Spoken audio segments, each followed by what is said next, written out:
In May 1940, the German Wehrmacht did something that military historians still argue about. They stood in front of the most sophisticated defense fortification ever built, 1,500 kilometers of concrete bunkers and machine gun nests. They looked at it and said, you know what, we'll go around. France had spent the equivalent of $3 billion building the Maginot Line. They had done everything right. The engineering was impeccable. The soldiers were trained. The paperwork was complete. The inspections had been passed. And it didn't matter. Not because the Maginot Line failed. It didn't fail. It worked exactly as designed. The problem was that France believed in the Maginot Line so completely that they stopped believing that the threat could come from somewhere else. 86 years later, we are building Maginot Lines in every organization on the planet. We just call them compliance frameworks. Welcome back to Intersection Talks. I'm Avinash, and if you've been listening for a while, you know I come at cybersecurity from a different angle. I'm not just interested in the technical mechanics of attacks and defenses. I'm obsessed with the human layer underneath, the psychology, the cognitive patterns, the way that our brains, brilliant as they are, can become our biggest security liability. Today's episode is about something I've been sitting on with for quite some time, and this week's news crystallized it for me. We're going to talk about the security placebo. The idea that organizations, smart ones, well-funded ones, ones with entire security departments are spending billions on security programs that might actually be making them less secure. Not because the technology doesn't work, because of what happens psychologically when people believe that technology is working. This episode connects cybersecurity, artificial intelligence, and psychology in a way I haven't seen explored properly before. And by the end, I want you to sit with a genuinely uncomfortable question about your own security posture. Let's get into it. Let me start with something that happened this week that I think perfectly illustrates this problem. Microsoft released its April patch Tuesday. 167 security updates in a single Tuesday. That's roughly 24 vulnerabilities for every working hour's standard 8-hour days. Among them, a 0-day in Windows Defender, the software that is literally supposed to protect you, that was actively being exploited before Microsoft even knew about it. They've named it BlueHammer, and there was a critical vulnerability in a SharePoint server, which tens of thousands of organizations are running right now. Now, a compliant organization sees the patch Tuesday and does the right thing, right? They log the patches, they prioritize the CVSS score, they run them through change management, they schedule maintenance windows, they document everything. By the end of the process, they have closed 167 vulnerabilities, and their risk register looks beautiful.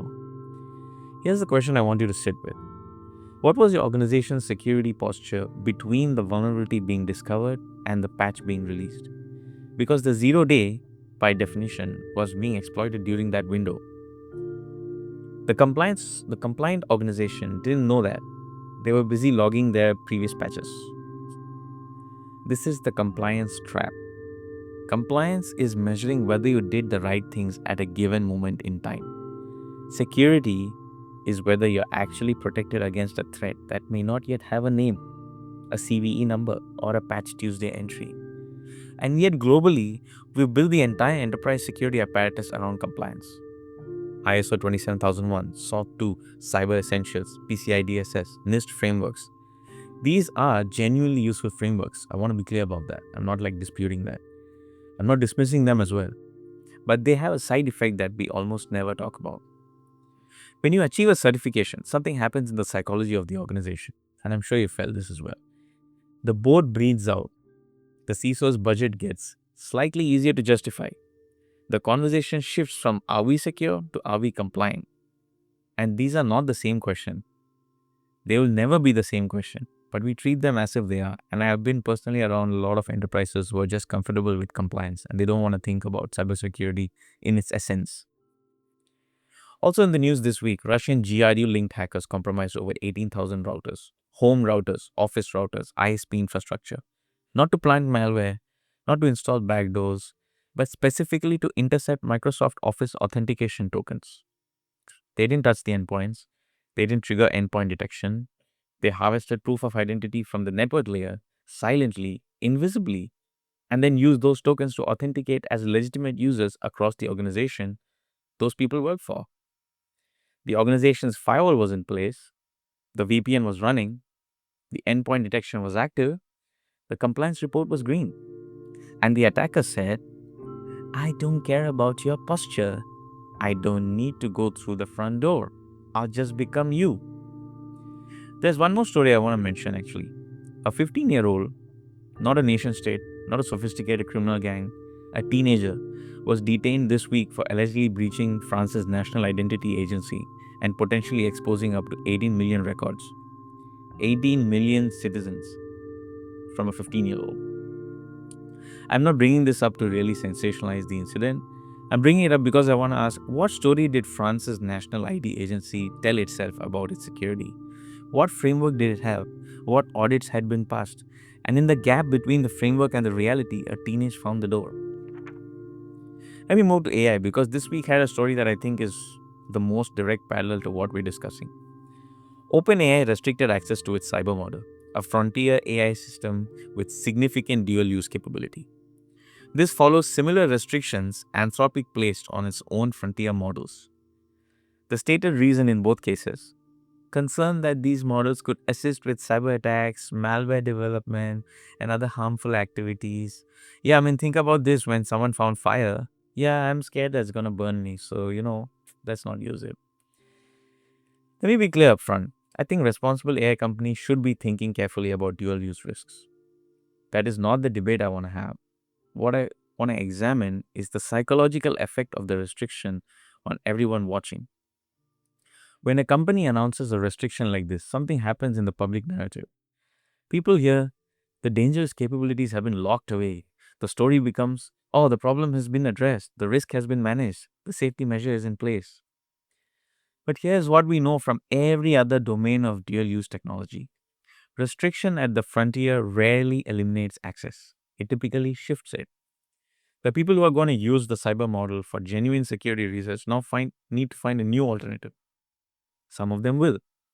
The people who are going to use it for malicious purposes, they were never going to use the official API in the first place. So the restriction is real. The safety signal it sends is real. But the practical effect on the actual threat landscape, much harder to measure. And that immeasurability is exactly the problem. In AI, we are watching the birth of an entire sub-industry called AI safety. And a significant portion of that industry is focused on what I call visible safety. The things that you can point to: red teaming reports, constitutional AI frameworks, model cards, responsible usage policies. These are not bad things. Some of them are genuinely important work. But they share a characteristics with compliance frameworks in cybersecurity. They're optimized for being seen to be safe, not just for being safe. There's a concept in AI alignment research called reward hacking, where a system learns to maximize the measurement of a goal rather than the actual goal itself. You train a robot to score points in a video game, and it finds a glitch that earns points without actually playing the game as well. The reward is maximized, the intent is defeated. I believe you're watching a form of organizational reward hacking in the AI safety space. Companies have learned that visible safety measures earn regulatory goodwill, investor confidence, and public trust. So visible safety gets optimized. The harder, less legible, less photographable work of actual alignment, of making sure these systems genuinely behave as intended across the full distribution of the real world use cases, that work is slower, messier, and doesn't make good press releases, but is absolutely necessary. There's also a cognitive dynamic worth naming here. When an AI safety team announces that a particular risk has been mitigated, the rest of the organization, the engineers, the product managers, the executives, they update their internal model accordingly. The risk is managed. We can move forward. The safety team said so. That is exactly how placebos work. Not necessarily through any intent to deceive, through the mechanism of belief shaping perception, shaping behavior, shaping outcomes. The safety announcement is the sugar pill. The reduction in internal vigilance is the effect. And the gap between the announced mitigation and the actual residual risk, that gap is the vulnerability. We are building AI safety Maginot Lines, and somewhere someone is looking at them and planning the route through Belgium. So why does this happen? Why do smart organizations staffed by intelligent people build security programs that feel rigorous but have these structural gaps? The answer is in the psychology, and it's more interesting than you might expect. Let me start with the placebo effect itself, because I think most people's understanding of it is incomplete in a really important way. The conventional understanding is a placebo is a sugar pill. It works in a controlled trial because the patient believes it's real medicine, and that belief somehow, through some mysterious pathway, produces a measurable improvement. We nod at this, file it under mind over matter, and move on. But the neuroscience of the placebo effect is considerably stranger and more interesting than that. Here's what we actually know. When you take a placebo painkiller, something with zero active pharmacological ingredients, your brain releases endogenous opioids, real ones, the same neurochemicals that actual opioid painkillers work by activating. The belief in treatment doesn't just change your perception of the pain, it triggers a biological response that genuinely reduces the pain signal at the neurological level. But, and this is where it gets dark, the same mechanism runs in reverse. It's called the nocebo effect. When patients are told that a treatment might cause side effects, many of them experience those side effects even when given a placebo. Belief in harm creates genuine psychological harm. The expectation shapes the physical reality. Now let's bring it back to cybersecurity. What is the organizational equivalent of the nocebo effect? I'd argue it like this. When an organization achieves a security certification, or completes a compliance, or deploys a flagship security product, or hires a high profile CISO, the inverse of vigilance kicks in. The belief that the threat has been managed changes how people actually respond to the signal of threat. Anomalies get rationalized rather than investigated. Unusual access patterns get attributed to legitimate internal traffic because surely the security would have flagged it if it were real. The unusual request from a colleague goes unquestioned because the system verified their identity. Psychologists call this optimism bias, the tendency to believe that bad things are statistically less likely to happen to us than to others. But in security context, optimism bias isn't just a statistical miscalibration. It's an operational vulnerability. The person who genuinely believes their organization is well protected is less likely to report the phishing link they accidentally clicked because the security must have caught it already. Less likely to escalate the strange access request because the CM, the Security Information and Event Management System, would have already flagged it. They are less likely to question the anomaly because the framework is in place. There's also a related concept called moral licensing, the psychological phenomenon where doing something virtuous makes you measurably more likely to allow yourself something less virtuous subsequently. Studies have shown that people who bought organic food were more likely to cheat in subsequent games. People who donated to charity made more selfish choices afterwards. The virtuous action essentially licensed the subsequent transgression. In cybersecurity terms, the organization that just completed its annual pen testing test, updated its risk register, and renewed its ISO 27001 certification has earned a kind of cognitive moral license to be slightly less vigilant for the next several months. Not consciously, not deliberately, but the mental budget allocated to security concern has, in some sense, been spent. The virtuous security work is done. We can relax. And here's the final, most important piece of psychology I want to bring in. Research into how humans actually make decisions. Published work that's been gaining significant attention recently in cognitive neuroscience shows that the brain is fundamentally a prediction engine. We don't perceive reality directly and objectively. We predict what we expect to perceive and then update only when incoming data diverges significantly from the prediction. This is called predictive processing, and it has a profound implication on cybersecurity. If your mental model says, my organization is secure, your brain will literally filter incoming informational data through that prediction. Evidence that fits the model gets absorbed smoothly. Evidence that contradicts the model requires active cognitive effort to process. And under conditions of cognitive overload, which describes most security professionals, most of the time, the contradictory evidence tends to get rounded down to fit the existing expectation. The attacker doesn't need to hide from your technology. They need to hide from your prediction. And your prediction, if you believe you're protected, is doing most of the hiding for them. So let's bring these three threads together. Cybersecurity is spending hundreds of billions globally on compliance programs that certify organizations to a standard. AI is developing visible safety frameworks designed to signal responsible development to regulators and the public. And human psychology is wired at a neurological level to reduce vigilance in response to a perception of safety through opioid release, moral licensing, and predictive filtering. The intersection is this: the better your security theater, the more dangerous your security theater becomes. This is the paradox I want to leave you with today.